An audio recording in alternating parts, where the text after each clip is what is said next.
can hear the answer to the question.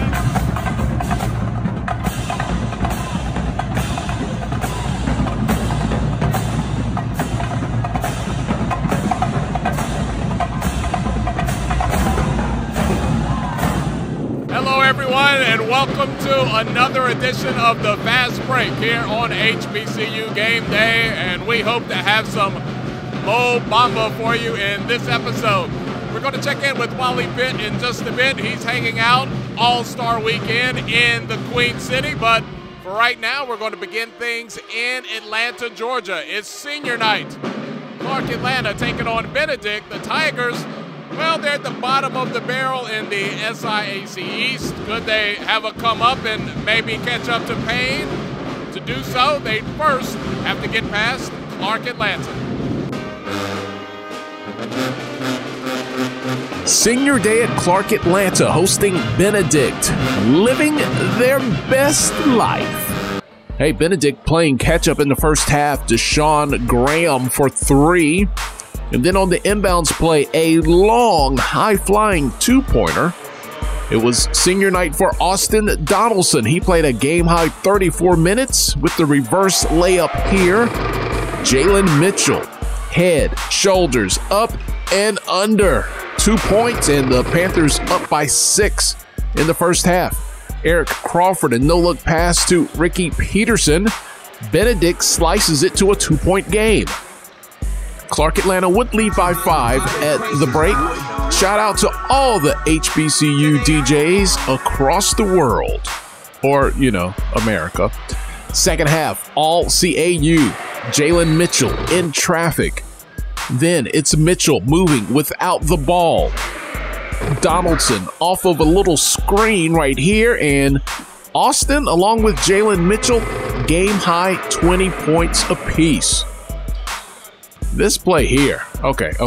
Stop ball. Okay, how about some help? Help defense. You know what?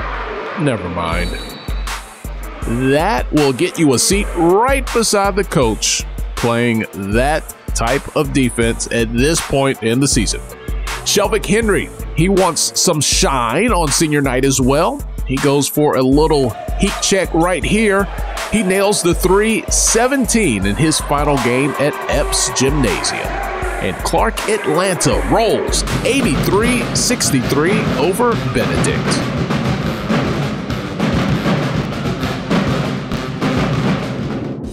Let's take a look at the rest of the scores from the SIAC on Saturday. Kentucky State with a big win over Miles. Central State defeats Tuskegee. It was Lemoyne Owen over Spring Hill. Big homecoming in the wintertime, a big rivalry. And give this one to Albany State over Fort Valley State. Morehouse gets by Payne at home. And, of course, we talked about Clark Atlanta and Benedict. On the women's side, Miles defeats Kentucky State. It was Tuskegee beating Central State. Lemoyne Owen all over Spring Hill. Albany State women with the bragging rights over Fort Valley, and Benedict big over Clark Atlanta. Well, the HBCU experience is not complete. I mean, you cannot go to a game unless you hear a good version of Neck. The CAU Marching Panther Band doing a good job right now. I tell you who has a mean neck. Oh yeah, the sonic boom of the South. Let's go down to Jackson State University right now. Wilton Jackson on the scene. I'm Wilson Jackson here with HBCU Game Day, live from the Athletic and Assembly Center, where the Jackson State women's basketball team were searching for its 6th consecutive win, but Prairie View had other plans. Both teams came out shooting the ball well from the floor. The Lady Tigers jumped out to an early 12-8 lead in the game, but Lady Panthers Shayla Dobbins hits a spot-up three-pointer, and PV trailed 12-11. Then Lady Panthers Jaira Cobb looked to make a move, but Lady Tigers Marnisha Hamer steals the ball and finishes on a fast break layup to put JSU back up by 3. After the teams exchange several possessions, Christina Ellis finds Mo Hamer in the paint as she maneuvers her way for a tough basket and the three-point play. But the Lady Panthers responded back. Mariah Campbell sets the high screen for Aaron Willis, who rolls to the basket and nails the mid-range jumper. Prairie View trailed by 1. Keeping the game close, Lady Tigers' Janiyah Talley missed on a well-contested layup, misses the putback before Hamer grabs the rebound and goes back up for a basket for JSU. Both teams were tied at 40 at halftime. In the second half, JSU came out strong. Christina Ellis rips Prairie View's Sierra Shepherd and goes to the floor and finishes on a fast break layup. Then, Lady Panthers' Chelsea Teal finds Campbell for a turnaround jumper in the paint.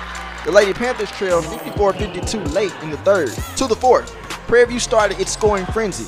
Willis dribbles near the top of the key and dishes the ball to Dominique Newman, who went 4 of 8 from beyond the arc and 16 points in the game. And then Dobbins attempts what looks like a shot, but she's blocked by Kaija Lucky. Cobb catches the ball, puts a move on Hamer and the jump hook to put the Lady Panthers up 64-60. Prairie View led by as many as 12 down the stretch before the Lady Panthers would go on to defeat the Lady Tigers 89-80. The Jackson State men's basketball team was hoping to erase a 2-game skid, but Prairie View had other plans. Jackson State jumped out to an early 5-2 lead, but things would quickly change for the Tigers. Prairie View's Darius Williams attempts to pass the ball to Gary Blackston, but JSU's Benji Wallace gets the steal, throws the ball behind his head to William Brown, who dishes to John Trail Walker for a layup, but is blocked from behind by Panthers' Antoine Lister. From there, the Panthers took over. Dennis Jones finds the three-point man, Darius Williams, for a three-point basket off the left wing. Panthers led 35-17, and Williams was nowhere close to being done. Jones misses a jumper, but Blackson gets the rebound and finds Williams in the corner, who gives Duntelius Ross a crossover and a step-back three-pointer. Then JSU, desperately looking to put points on the board, Ross tries to make a play but is called with the foul, giving the ball back to the Panthers. Prairie View continued its dominant performance. In transition, Jones finds who else? Williams for another long three-pointer, and the Panthers led the Tigers 50-29 at halftime. In the second half, things would remain the same. JSU would manage to cut its deficit to 10 with this jumper from Ross. But the Panthers would go on to defeat the Tigers 79-66. Reporting for HBCU Game Day, I'm Wilton Jackson. All right, thanks, Wilton. Let's check out SWAC scores from the ladies. Alcorn just barely, I mean 1 point barely gets by Valley. Alabama A&M, Alabama State women had been on a roll. A&M slows that train down in Montgomery. Prairie View over Jackson State. Grambling gets the season sweep over Texas Southern, and Southern University defeats UAPB. On the men's side, Mississippi Valley State over Alcorn. Big win for them. Alabama State, they get the season sweep over in-state rival Alabama A&M. Prairie View over Jackson State, as Wilton told us about earlier. Texas Southern, they get by Grambling. This one came down to the very last shot. Texas Southern came up with a big block to save the win, and it was UAPB getting by Southern. Let's check on the others. Hampton, Tennessee State. Not a good day for either. High Point gets the win in overtime at Hampton, and Tennessee State men on the road at Jacksonville State wasn't even close, 84-65. And just not a good day for these guys. The Hampton ladies lose big to Charleston Southern.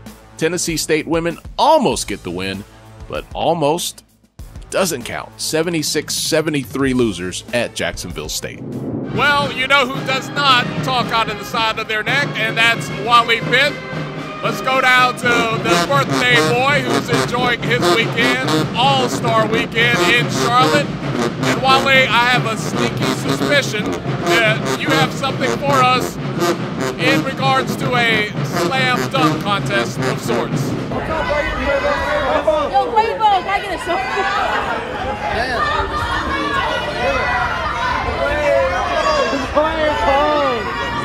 Thanks, Tolly. Game Day Nation, you already know who it is. It's your boy, Wally Pitt, coming to you from All-Star Weekend, Charlotte, North Carolina. I'm officially out here, living my best life. I'm not going to a game this week, but what I did do for you is I packaged up all my favorite dunks from the pregame, in-game, and HBCU hoops this year. I called it HBCU Jam, and we about to get it popping right now. Did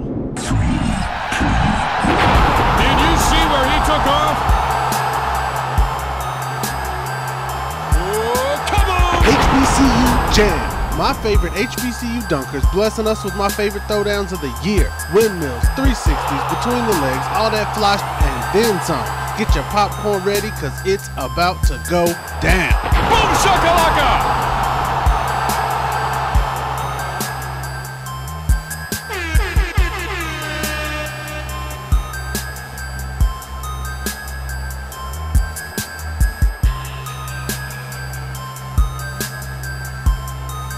Here it comes. Boom-shaka-laka!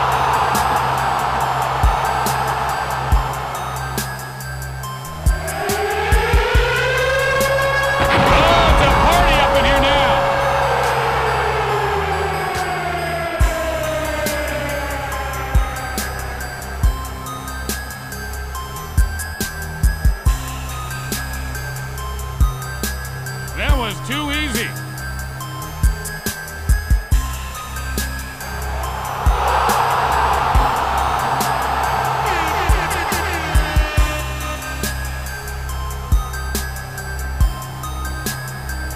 Boom-shaka-laka!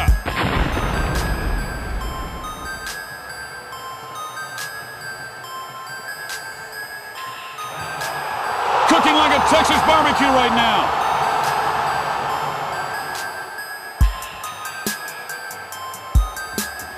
I love it when you call me Big Papa.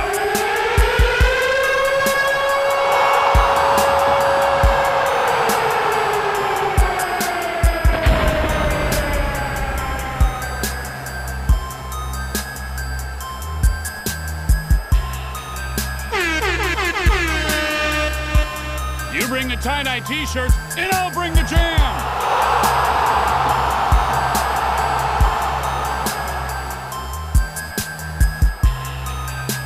Kaboom!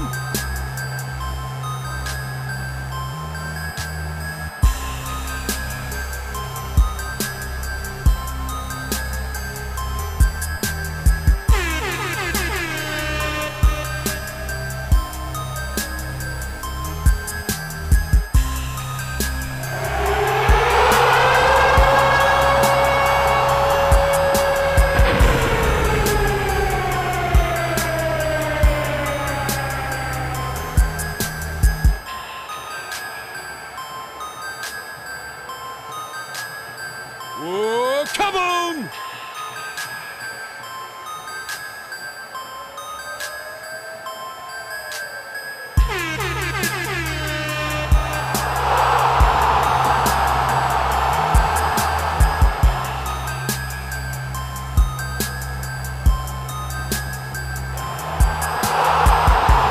Boom-shaka-laka!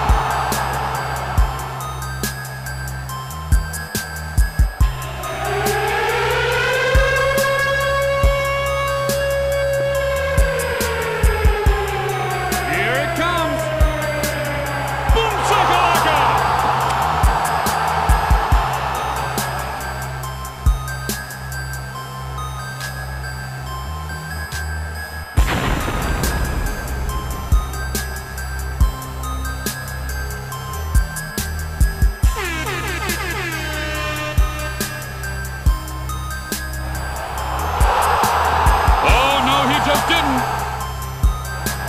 Blast off!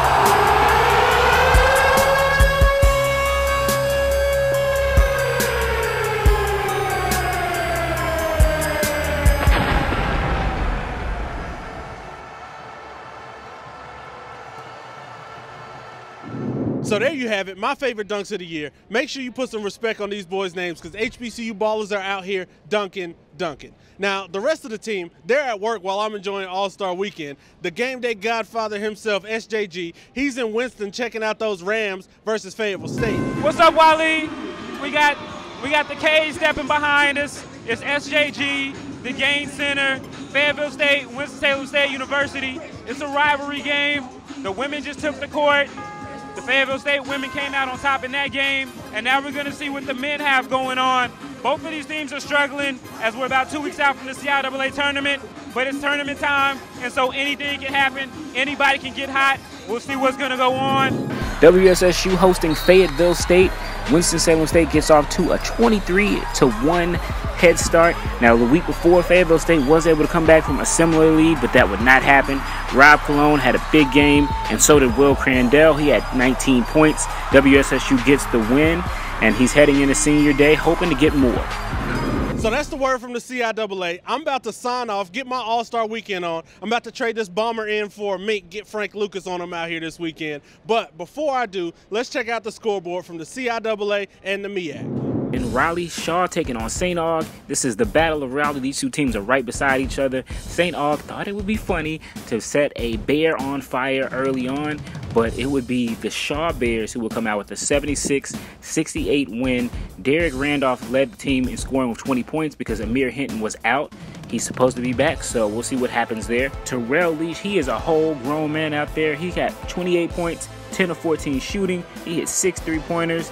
Will Jenkins added 15 and 12. Eric Bowles 16. And Virginia Union trying to get his face back as they continue to make a push toward the CIAA tournament championship again. Let's head over to PG County, DeLon Sellers' neck of the woods, and there we have Chowan taking on Bowie State. Now, Bowie State is not the sexiest team in the world. They don't have a lot of guys who are going to score 25 a game, but they have a lot of guys that can get you 16, 17 points when you need it, and they got a 68-66 win. They're feeling pretty good about themselves as they come into tournament time as well. Now, everyone in the CIAA North and in the conference overall knows that Virginia State is probably going to be the team to beat coming into next week. But right now, they have a tough Elizabeth City State team to play. They picked up a 78-73 win. Jalen Jackson, this guy, watch him in the tournament. 18 points, 6 assists, and 4 3-pointers. Look at what he did to my man. He's got family watching on the CIAA Sports Network. Remember 3 weeks ago when it looked like JCSU was dead in the water? Remember just a week ago when it looked like Livingstone was going to cruise to the CIAA Southern Division title? You might want to pump your brakes on both of those because we had a big upset in Charlotte on Saturday. Johnson C. Smith comes up with a 91-84 win over Livingstone despite Roger Ray's 30 points. Johnson C. Smith gets it done. Casey Minor, 27 points for the Golden Bulls as they beat their rivals, and things are still interesting with a week to go. CI ladies. Fayetteville State taking on Winston-Salem State in a big-time CIAA Southern Division matchup as these two teams were fighting for first place. Fayetteville State got off to a hot start, but then Winston-Salem State came back and took a slight lead at halftime. But in the third quarter, it was really all Fayetteville State, and that's where they made their money. They came up with a 72-57 win to take control of the CIAA South. Shaw, meanwhile, after that video, man, they were looking like the Shaw Lady Bears of old. 67-40 win over St. Aug. VSU, they're starting to find their wings a little bit. They come up with a 59-55 win over Elizabeth City State. Now, Virginia Union took a rare loss on Wednesday. They lost their second game of the year to Bowie State. And you know what? They took it out on Lincoln. Sharika McNeil, the leading scorer in the CIAA, the girl went straight off. She scored 36 points. Lincoln had 36 points through 3 quarters as Virginia Union gets an 81-56 win, getting back on the winning track. A little further down I-95, Bowie State picks up a 65-45 win as they continue to roll, and Johnson C. Smith beats up on rival Livingstone 82-74. All right, let's check out the MEAC action on the men's side. Down in Orangeburg, Bethune-Cookman had himself a stat-stuffing game. Malik Maitland put up 29 points, and Cottrell Pope, a.k.a. the Moses Malone of the MEAC, had 26 points and pulled down 10 boards for the win.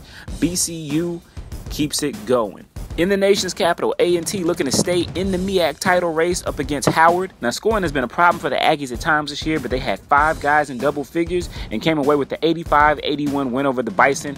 Next up for them, a big-time matchup against Norfolk State, who's currently in the top spot in the MEAC. We playing every game like a championship game, so we going to do the scout, lock in on defense. They supposed to be number 2. It's basically a statement night. We got to show them who the best. Homecoming in Princess Anne, Maryland. Yes, homecoming. There's no football at Maryland Eastern Shore. None at Coppin either, but they do manage to spoil homecoming for UMES, MDES, whatever you want to call them. They get a 58-55 win. North Carolina Central has been pretty successful in Norfolk over the last couple of years, and they came into town looking to make a statement. They almost did as they led until 2 seconds left when Modestai Pitt hit a 5-footer to send the game into overtime, and NSU survives with a 75-71 win. Big shout out to Kyle O'Quinn, who spent his all-star break at his alma mater, getting his jersey lifted up to the rafters. Good luck with the Pacers the rest of the year. FAMU, they have had a rough week. They had back-to-back losses at home in Florida, and then earlier in the week, it was revealed that they would not be eligible for the MEAC tournament nor the NCAA tournament. So tough week for those guys, but they do go on the road and get a 78-71 win over Savannah. Let's switch over to the ladies. North Carolina A&T came up north with bad intentions, came away with a 63-58 win. They are now 11-0 in MEAC play. Bethune-Cookman isn't perfect, but they are getting better. A 69-64 win over South Carolina State. Maryland Eastern Shore homecoming, they get the dub when the guys couldn't. 74-54 over Coppin State. Norfolk State, they got the win in the men's side, got the win on the women's side as well, 62-48. And FAMU gets a 60-55 win over Savannah State. Well, I hope you guys enjoyed another edition of the Fast Break. Nobody brings you closer to the game than HBCU Game Day. On behalf of the entire crew, I'm Tolly Carr in Atlanta. Enjoy your week, and we'll talk to you soon.